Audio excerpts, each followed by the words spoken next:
बेहतर है आप ना माइक्रोबायोलॉजी के नोट्स ना बनाएं बल्कि बुक पर लिखते जाएं, क्योंकि एंड में इतना टाइम नहीं होगा कि आप नोट्स से पढ़ो, क्योंकि इतना सिलेबस है, इतने इंपॉर्टेंट पॉइंट्स हैं।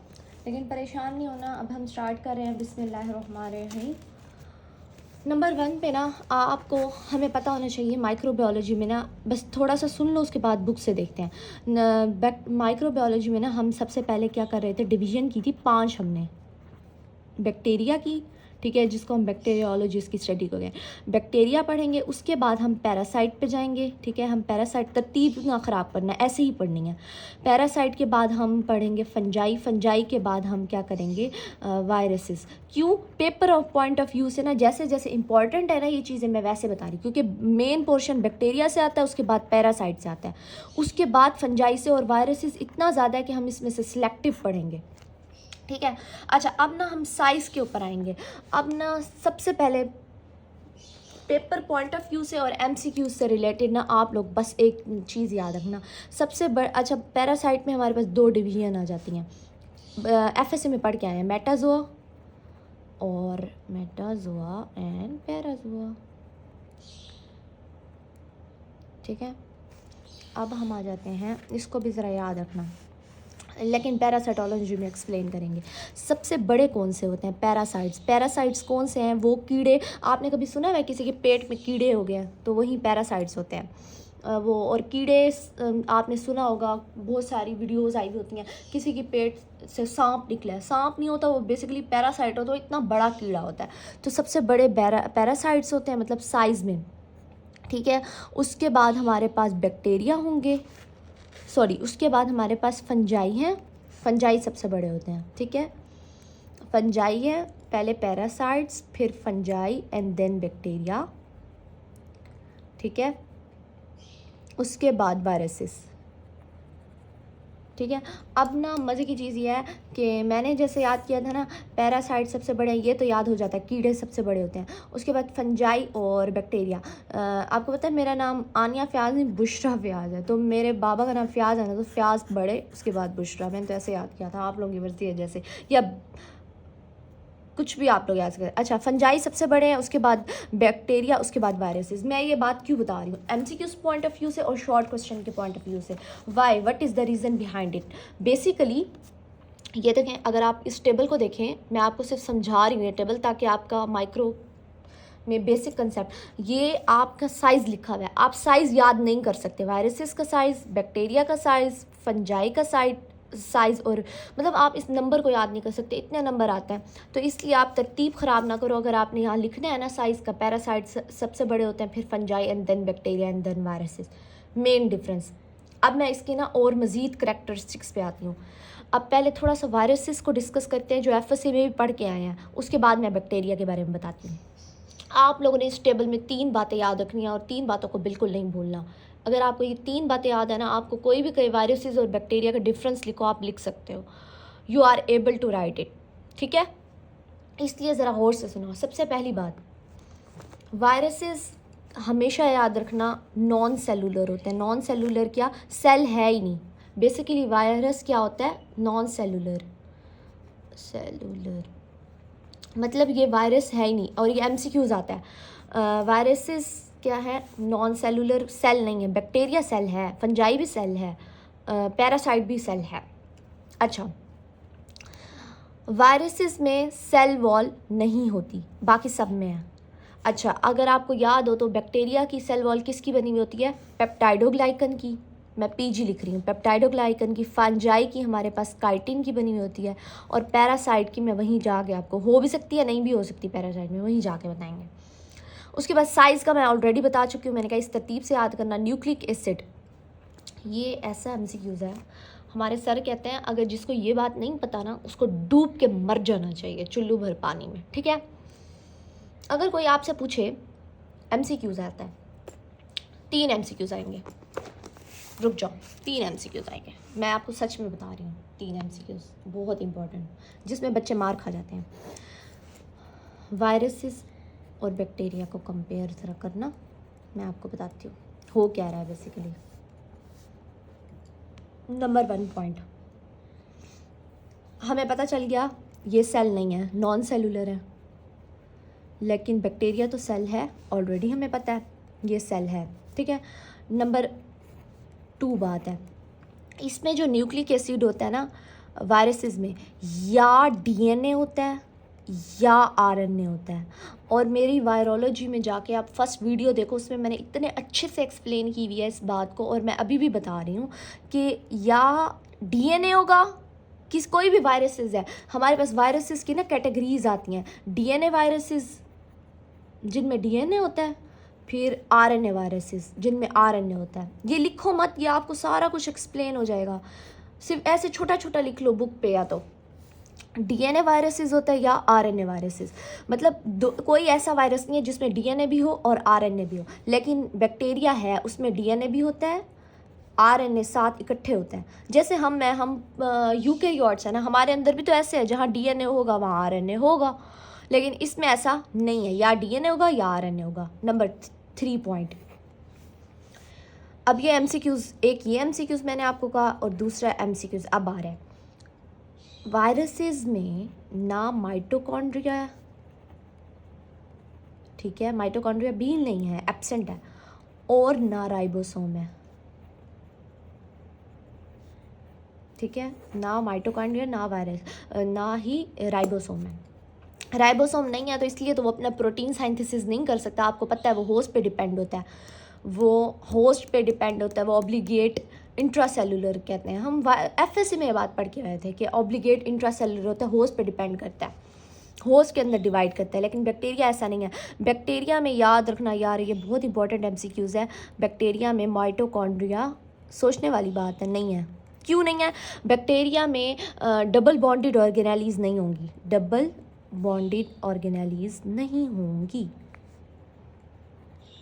लाइक न्यूक्लियस, पूरा न्यूक्लियस नहीं होता, न्यूक्लाइड होता है उसकी जगह, मतलब ऐसे क्रोमेटिन पड़ा हुआ होगा, डबल बॉन्डेड नहीं होगा न्यूक्लियस।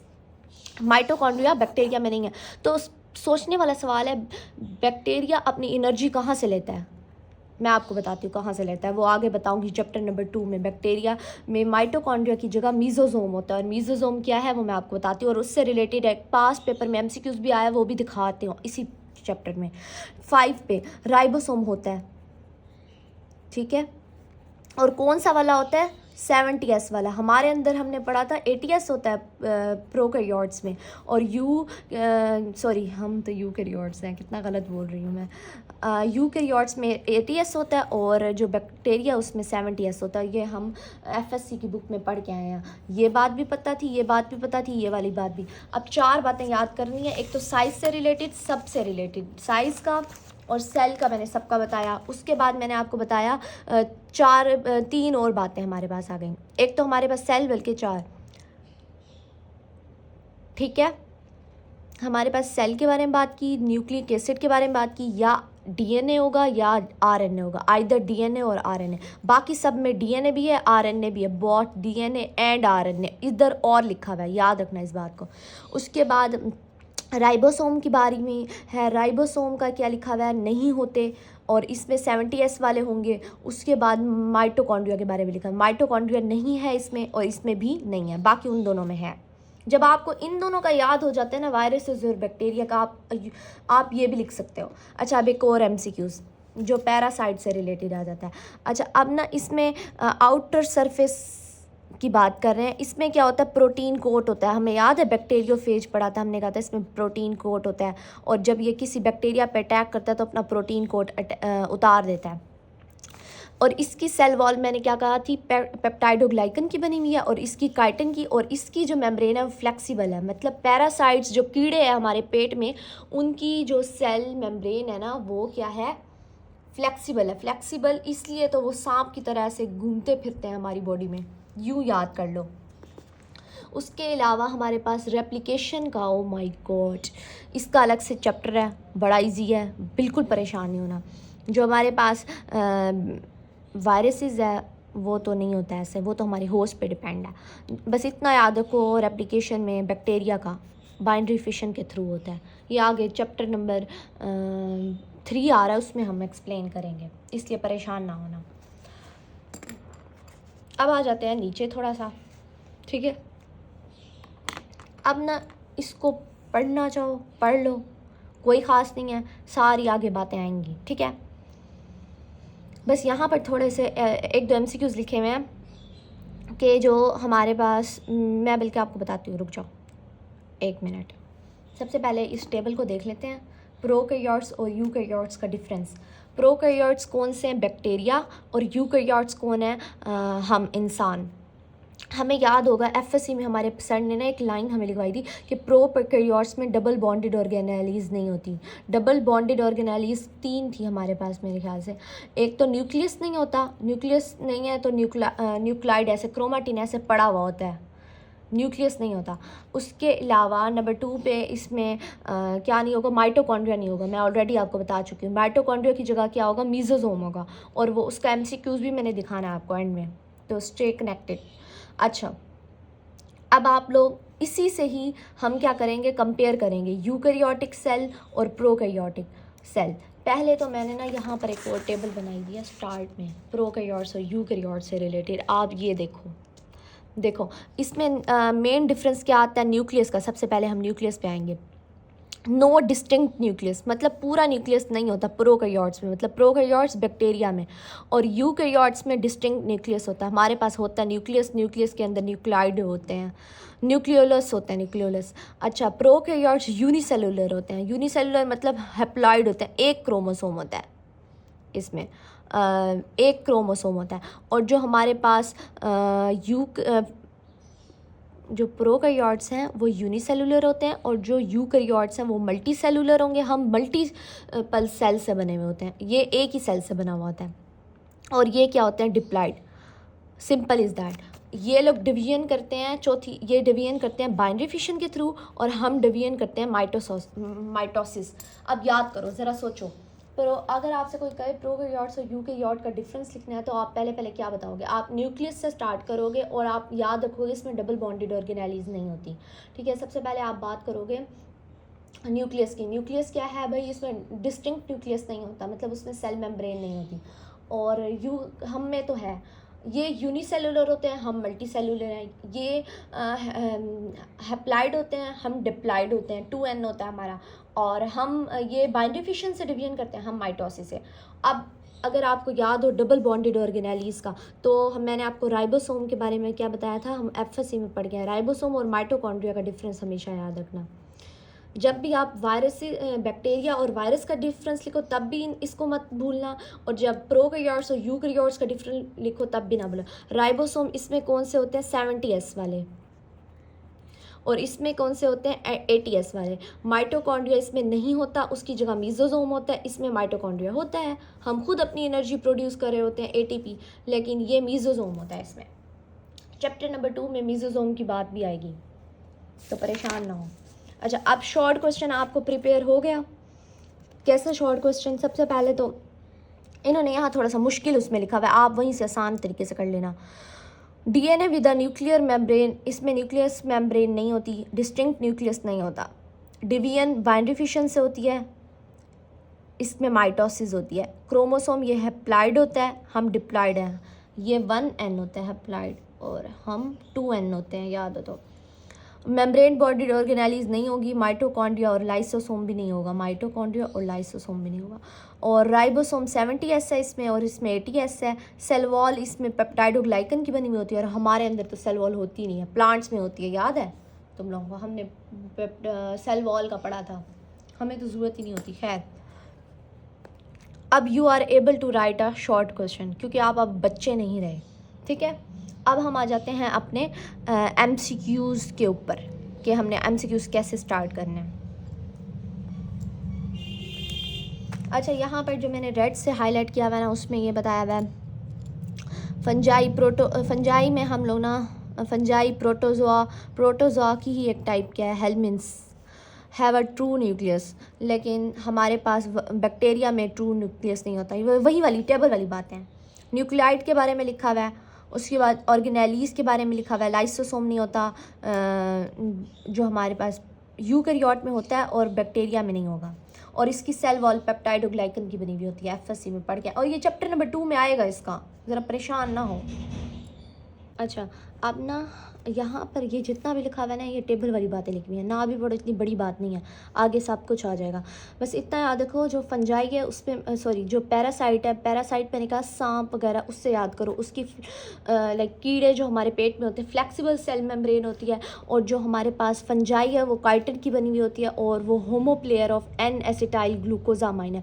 और अगर यहाँ याद नहीं भी करते ना एन एसिटाइल ग्लूकोजामाइन, तो आपको जब फंजाई वाला चैप्टर पढ़ाएंगे ना, उसमें इतना सा पैराग्राफ है स्टार्ट में, और उसमें ये वर्ड भी लिखा हुआ है और डिटेल में लिखा हुआ है, और उससे 5 से 6 MCQs आते हैं। तो इसलिए इसको अगर यहाँ पर छोड़ना चाहो भी छोड़ सकते हो। मोटिलिटी के बारे में लिखा हुआ है, इतनी बड़ी बात नहीं, आगे समझ आ जाएगी। मोटिलिटी के बारे में क्या लिखा हुआ है, एक तो आपको पता होगा सांप है हमारे पेट में, वो मोटाइल करते हैं, और हमें बैक्टीरिया का पता होगा क्योंकि उनमें फ्लैजेलम होता है, वो मोटाइल करते हैं। उसके अलावा कोई मोटाइल नहीं करता, ना फंजाई ना वायरसेस। उसके बाद ये एक MCQs यहाँ से आ सकता है। UHS मैंने खुद देखा हुआ है, UHS ये बच्चे छोड़ जाते हैं। क्यों छोड़ जाते हैं? इनमें ना बायनोमियल लीनियल सिस्टम लिखा हुआ है, जिसमें जीनस और स्पीशी का नाम लिखा हुआ है। फॉर एग्जांपल हमने ई कोलाई का नाम सुना हुआ था, एस्चेरिचिया कोलाई, इसका नाम पूरा मुझे आज तक प्रोनाउंस नहीं करने आया।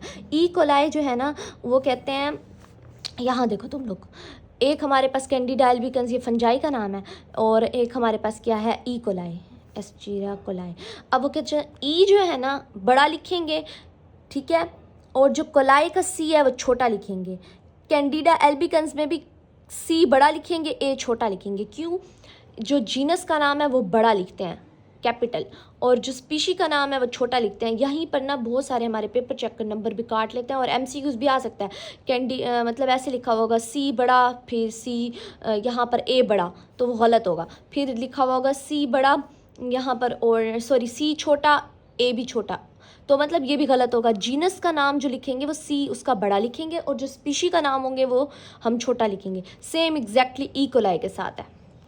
बस इतना सा MCQs था, इतना कुछ खास है नहीं।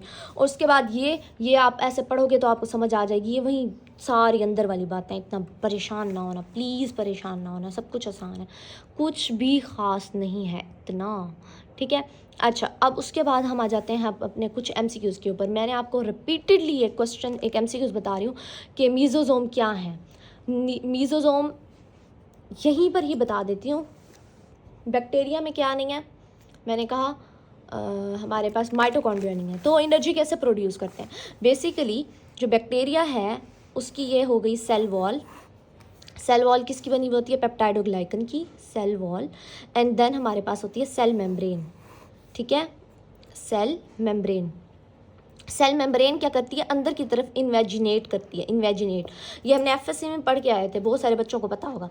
अच्छा, इन्वेजिनेट करती है सेल मेम्ब्रेन, और इस जगह को हम कहते हैं मीज़ोज़ोम, ठीक है, इस जगह को हम कहते हैं मीज़ोज़ोम। और इससे ना आइंस आ जा रहे होते हैं, और इससे ना ये अपनी एनर्जी प्रोड्यूस करता है, और ऐसे ज़िंदा रहता है। और सेपरेशन भी ये इसी से करता है, मतलब दो अलग हो जाते हैं बैक्टीरिया, ये अलग ये अलग। चैप्टर नंबर 2 में मज़ीद डिटेल से पढ़ेंगे इस बात को, लेकिन यहाँ पर एक MCQs आया हुआ था। मीज़ोज़ोम are also knows as कॉन्ड्राइड्स, CHONDRIOIDS, कॉन्ड्राइड्स भी कहते हैं इसको। बाकी ये फजूल है। उसके अलावा ये वही बात है जो मैंने आपको बताया, प्रोकैरियोटिक की ना मेन फीचर क्या है, तो उसमें क्या नहीं होती, absence of nuclear envelope, nuclear envelope नहीं होगा, डबल बॉन्डेड ऑर्गेनेलीज नहीं होंगी। उसके अलावा हमारे पास एक और जो है ना, ये वाले MCQs है, ये आप लोग खुद पढ़ भी सकते हो, लेकिन जो बच्चा खुद नहीं पढ़ सकता, जैसे मेरे जैसे बच्चे होते हैं खुद नहीं पढ़ सकते, तो मैं उनको बताती हूँ। इसमें ना इतनी ब्ला ब्ला ब्ला ब्ला ब्ला लिखी हुई है, लेकिन एंड में इन्होंने पूछा हुआ है फीचर ऑफ बैक्टीरिया और वायरसेस। याद होगा बैक्टीरिया का क्या फीचर और वायरसेस का, सारे गलत थे। इसमें ये क्यों सही था?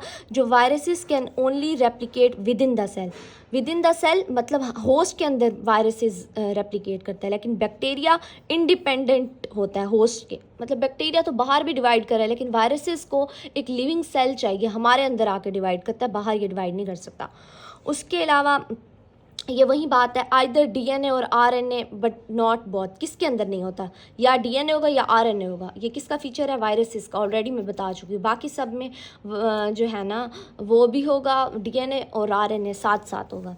फिर उसके बाद यहाँ पर which one of the following contains DNA and that is not surrounded by a nuclear envelope. उसके अंदर न्यूक्लियर मेम्ब्रेन नहीं है, बैक्टीरिया है वाहिद।